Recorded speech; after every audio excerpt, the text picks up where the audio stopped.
Hi, MistareFusion here, and Batman and I are back on Batman's 80th birthday year, which is also the 76th birthday of the 1943 Batman serial, which is Batman's first ever theatrical presentation. Granted, when I started reviewing this, Batman was 72, and then the serial was 68. Suffice it to say, I've been reviewing this for a very long time, but let no one say I don't finish what I've started. Boy, it has been a long time. I mean, there were only 6 years in between Batman and Robin. But there were 8 years between Batman and Robin. Chapter 15! Okay. Just, wow. I know it's been a running gag of mine while covering these serials to point out the fact that the cliffhangers are often somewhat disappointing. Okay, we've had some pretty lame cliffhangers recently, but this lake of fire is true peril, right? I mean, there's gotta be some kind of amazing bat gadget to get us out of this one. Right? Right? Oh, come on, they climb a ladder! But typically speaking, they follow a similar pattern. We see Batman in a precarious situation at the end of a chapter. We come back the following week and see the scene again, only this time they've added in footage showing how Batman got out of the trap at the last second. Now, maybe that's unsatisfying, or perhaps even unfair, but I never saw it as being tricked. I mean, it's an answer. The worst cliffhanger resolutions are where there are no resolutions, no clever escape. That's just disappointing. The final cliffhanger in Batman and Robin is the worst offender in this regard. Invisi-Wizard rappels down on a rope and shoots at Batman with a gun. The resolution is, he didn't hit him. There's nothing satisfying when the main character was never in any danger to begin with. But maybe I was spoiled because I grew up watching this serial and seeing the last cliffhanger here, which shows just how wondrously convoluted a cliffhanger resolution can be. So to recap, Batman's locked in a box. The following morning, the box is sent back to the Cave of Horrors and is thrown into Daka's alligator pit. I mean, geez, how could he possibly get out of that? Well, the night before, Batman gets on his bat radio and sends a message to Robin in Morse code. Robin climbs up to the room, breaks open the crate, gets knocked out. Batman gets out of the crate, knocks out Wallace, and he and Robin put Wallace into the crate. Then they follow the truck that picks up the crate in order to find the Cave of Horrors entrance. And ultimately, it's Wallace who's actually thrown into the pit.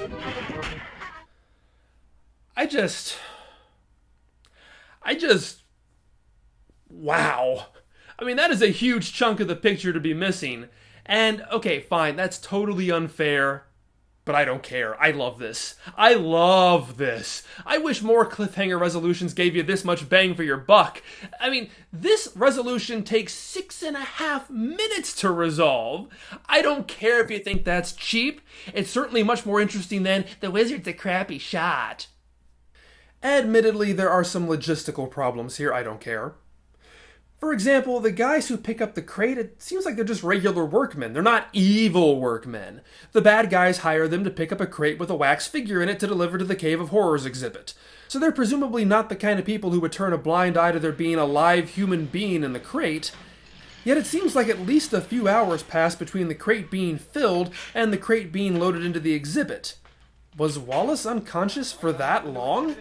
You'd think he'd be pounding to get out. That was the first thing Batman did. If Batman beat him so savagely he was unconscious for 4 hours, he'd probably be brain dead already. All I can say is, he certainly sounds conscious when he's being eaten alive. That's not the Batman. I can't understand it. I helped put the Batman in the crate myself. Wallace must have let him get out.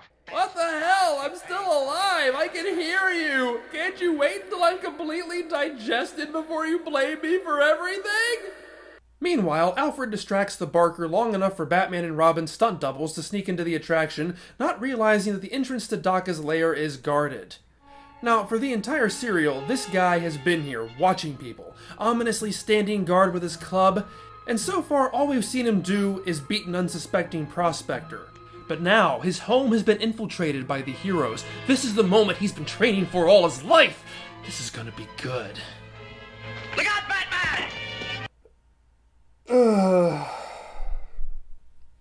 So let me get this straight. All the generic henchmen, middle-aged guys in suits who were there just to commit robberies and kidnap damsels in distress, they can knock Batman around like he's a fourth grader stuck in a tire swing, but this big, beefy, oiled-up guy, whose sole job is to guard Daka's hideout from intruders, gets taken out easier than Glass Joe.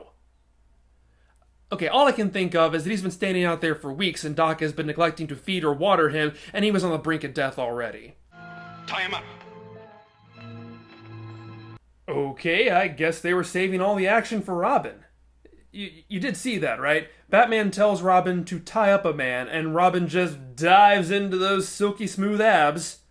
Tie up a chiseled beefcake? I didn't realize it was my birthday. Bombs away, honey pie! Apparently not having learned his lesson from the last time he tried to access the bad guy's hideout through conventional means, which, may I remind you, was the very last chapter, Batman rings the doorbell. And I have to hand it to Daka. His sensors can automatically tell if it's Batman ringing his bell, and it alerts him in the cutest way possible. Man, I gotta get my hands on some of this 1940s technology! But thankfully there is no pit of spikes beneath this entrance, so Daka just sends out his men. And even though these men have bested Batman and Robin in every single encounter they've had, and they're on their own turf this time, this is the final chapter, don't you know, so Batman and Robin defeat them easily. And you know what that means? More sweaty men to dive into! You know, I'm convinced that when Friedrich Wertham wrote Seduction of the Innocent, he wasn't reading Batman comics, he was watching this. Batman leaves Robin to his beast with 6 backs, and heads inside, only to be captured by zombies within seconds. If I can just impale him with my bat ears! But alas, he cannot, and he's taken down to Daka's laboratory. If you value your life, you better address me as Dr. Daka. I know who you are. We've been searching for you ever since you killed those 2 agents assigned to your deportation. Really? I'm warning you. Dr. Daka will make you regret this. Shut up! Dr. Daka? Who's that? Daka torments Batman with Linda for a while before attempting to turn him into a zombie, but he still hasn't learned the main lesson of this serial. You cannot ignore Robin. Batman's going to be perpetually incompetent, but Robin's always going to be there to pull his butt out of the fire. So, not much of a final showdown.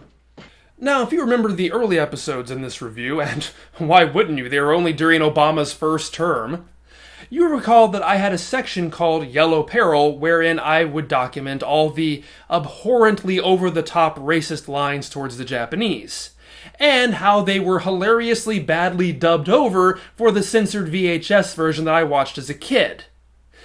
Now, things have been kind of quiet on that front for a while. I mean, sure, the narrator pretty much refers to Daka by the J word in every chapter, but there hasn't been anything like this. That's the kind of answer that fits the color of your skin.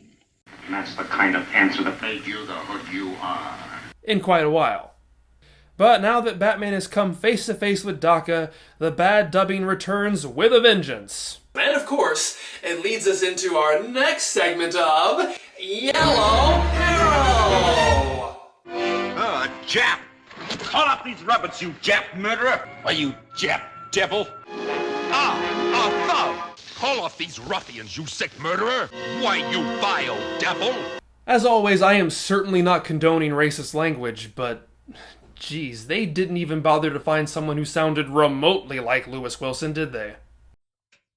Now that the tables are turned, Batman wastes no time de-zombifying Linda. And because Daka's a stupid villain, he keeps an easy-to-find ledger of all the evil things he's done so that if he's caught, he'll be easier to prosecute. July 17th. Sam Fletcher's false testimony sent Martin Warren to prison. Congratulations, Mr. Warren. If Fletcher testified against Uncle Martin in court, it seems odd that he didn't react coming face-to-face with Fletcher at the beginning of the story. Yeah, whatever. Anyway, Daka cuts himself free with a hidden knife and takes Linda hostage. Stay where you are. Come with me, Miss Page. Robin, push the button that closes that door. Wait, hold it. Let's take a moment and pause so that we can really zero in on every stupid thing that's happening right here. First, Batman openly states that he plans to thwart the bad guy and how he plans to thwart the bad guy while the bad guy is holding a hostage. That's pretty stupid. Second, Robin begins fiddling with buttons when he has no idea what they do. He could open a door that was the only thing holding back a horde of zombies. He could be pushing the villain's standard issue self-destruct button, or he could be pushing a button that delivers Daka a sandwich. All I'm saying is, these guys have not had a good track record when it comes to pushing random buttons. And sure enough, Robin does not push the button that closes that door, but we'll get to that in a second, because third, all of the above should have put the entire situation into Daka's favor. But instead of reinforcing his control over the situation, he lets go of the hostage and heads towards the door for no apparent reason. That not only gives up his one bargaining chip, but it turns out the button that Robin pushes is the trap door for the alligators. Well, the day is saved thanks to mutually assured incompetence. On the other end of the competence spectrum, there's Alfred. While he is caught by the police trying to break into the Cave of Horrors, he manages to bring Captain Arnold and his force back just in the nick of too late, and it means the dark, shadowy figures of the night are finally seen by the police. However, while Robin couldn't find the right button, Alfred apparently knows what every button does. He opens the side panel to distract the cops long enough for the dynamic duo to escape, and when Captain Arnold tries to follow, he opens the trap door to stop them following. So in order of competence, we have Batman, who can never win a fight, Robin, who can save Batman but doesn't know what buttons do, and then Alfred. And yet... But let this be a lesson to you. The Batman never needs any help from the likes of you. You'll never know how right you are, sir. But I do have to give credit to Bruce and Dick, who managed to exit the Cave of Horrors, get to their car, put on their suits, and make it back to the hideout in 40 seconds. I timed it. I don't think Adam West and Burt Ward could have done it faster, and they had bat poles. Anyway, the end! Okay, this is an integral part of my childhood. There's no way I'm going to be completely objective about it. And in fact, doing these reviews have been kind of hard for me because I really had to zero in and find all these ridiculous, illogical moments that I never really thought about before as a kid. And trust me, there is no shortage of ridiculous moments in this serial, and that's not even getting into the horrible, horrible racism in it, which makes it a pretty hard sell today. But even just putting aside the racial slurs, nothing tops the pat-on-the-back attitude the serial gives itself over the idea of Japanese internment, which is delivered with total sincerity. Since a wise government rounded up the shifty-eyed Japs, it has become virtually a ghost street. The fact that it's delivered with a slur makes it all the more insulting. Coupled with that is the whole Batman and Robin are government agents tripe, which is as ridiculous as anything else and ultimately doesn't go much of anywhere other than to push a little more war-era patriotism. So what is good about this? Well, actually, I'd still say a lot, although that becomes more readily apparent when you compare it to its successor, Batman and Robin. To be fair, the lack of any jingoistic agenda makes Batman and Robin a much more palatable offering in 2019. There's nothing that could offend anybody in Batman and Robin, unless you're offended by incredibly bland movies. Daka may be a glaringly offensive example of yellowface, but as for the character, he's at least entertaining to watch, and not even in a bad racist caricature way. He's a genuinely diabolical genius with all kinds of gizmos and tech. He's a big personality who revels in being evil. The Wizard is just some boring guy in a mask with a droning voice. Lewis Wilson's voice may sound completely inappropriate as Batman, and there's certainly no brooding quality to the character, but damn it all, Bruce and Dick just look like they're having so much fun! There's good chemistry between Wilson and Douglas Croft's Robin. It seems like they genuinely enjoy doing what they do. There's an energy there. Robert Lowery and John Duncan come across as generic in the roles. Lewis Wilson's Bruce is playful and crafty while still displaying intelligence and cunning, most of the time. And his playboy facade is amazingly smarmy. Lowery just seems bored. And this might surprise you, but I think Douglas Croft might be the definitive live-action Robin. Fun factoid here, 1943's Batman is the only time a live-action Robin is played by a kid. Well, okay, he was 16 at the time, but he's still not an adult. This Robin can be a bit of a brat, but also displays enough competence that you can believe he's fighting crime. Unfortunately, he seems to have been a child star who burned out because he died in his 30s, and for years I could not find any information on why. But recently I checked his Wikipedia page and it listed a reason now, which was acute alcohol intoxication and liver disease. But, it's Wikipedia, so who knows for sure, but whatever the case, it's a shame. Linda is so much less annoying than Vicky Vale. Well, I'm Vicky Vale at Picture Magazine. Vicky Vale, eh? Well, I'm Officer Murphy of the Patrol Bureau. You still can't go in there. And even some of the henchmen are distinct enough to be memorable, although it certainly helps that I've watched this dozens, if not hundreds of times. I complained quite a bit in my Batman and Robin review just how suburban Gotham looked there, from its 2.5 kids version of Wayne Manor to far too much action taking place in cabins in the woods. This one has it right. The cinematography is dark and atmospheric, the locations are usually suitably urban, and the set pieces are much more noir-esque. The costumes are spot-on accurate to the comics, and the music is much more memorable, but that's probably because it's ripping off actual classical music.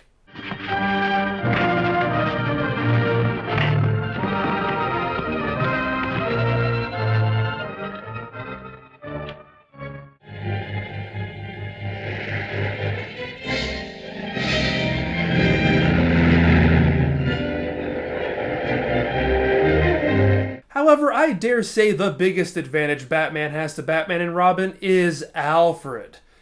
Jeez Louise, William Austin completely steals the show. And he doesn't even get his name in the credits.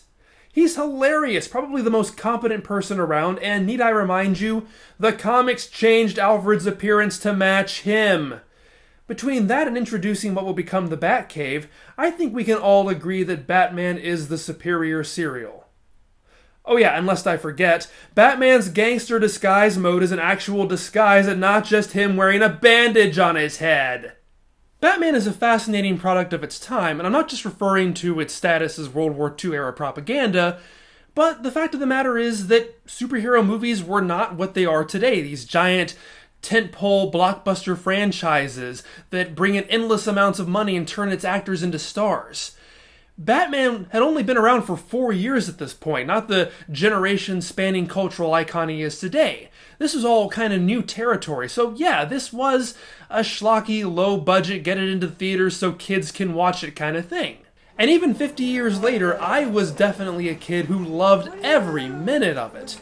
It didn't need a Batmobile or the Joker or modern effects. It just needed to have fun. And it did. A smile.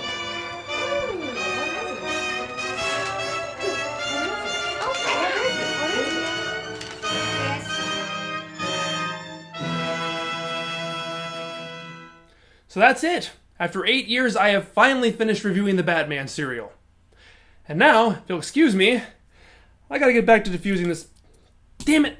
So that's it! After nearly 8 years, I've finally finished reviewing the Batman serial. So now, if you'll excuse me, I gotta get back to diffusing this bomb.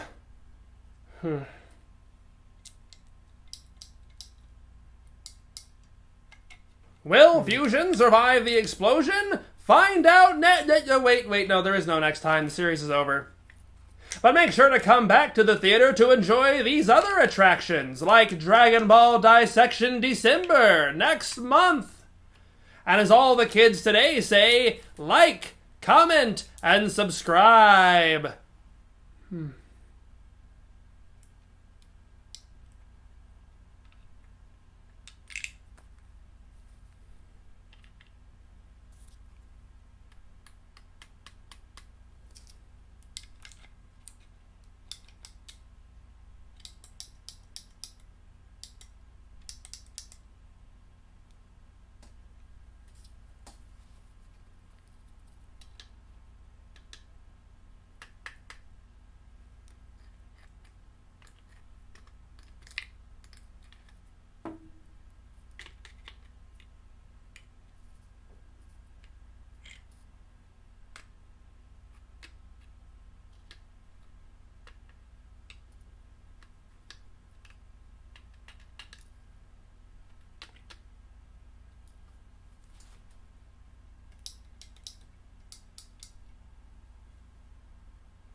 What on earth could this be? What is it? I have no idea. What is this? Nobody knows. Oh, it's a belt. A belt. Thank you, whoever this is from. Thank you, Aunt Susan. Okay, we'll be right back.